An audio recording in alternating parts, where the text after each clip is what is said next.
మా అమ్మకి కానీ చెప్తానని మీ అల్లుడు వస్తారు ఇలాగ యాడ్ నుంచి ఫోన్ చేస్తారని చెప్పిన తర్వాత సరేలేని కూర్చున్నాను. ఫోన్ రాలే. ఉదయం మార్నింగ్ 10 అయింది. వేరే వాళ్ళు ఫోన్ చేశారనమాట నా మొబైల్కి. ఇలాగ మీ ఆయన పాకిస్తాన్కి దొరికిపోయారట అనేసి. అలాగే మేము పోస్ట్ ఆఫీస్కి వెళ్ళి ఇలాగ రాస్తే పాకిస్తాన్ రాస్తే వాళ్ళు చదివారు. పాకిస్తాన్ ఏంటి, పాకిస్తాన్కి మీకేం సంబంధం?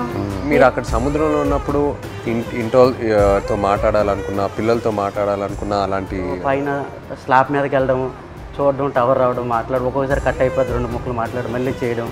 మేము సేపలో సార్ మా యాస వేరే ఉంటుంది.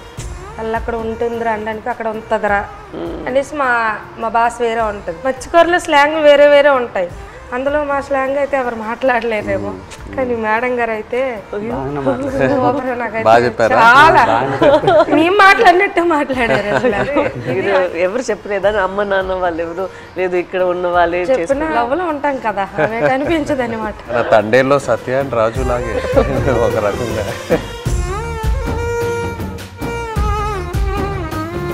అయితే సార్ అక్కడ ఎంత బాధపడ్డామో అంత హ్యాపీగా ఉంది ఈరోజు. ఎందుకంటే అది ఒక జీవితంలో గుర్తుండిపోద్ది అలాగా మా రియల్ స్టోరీ.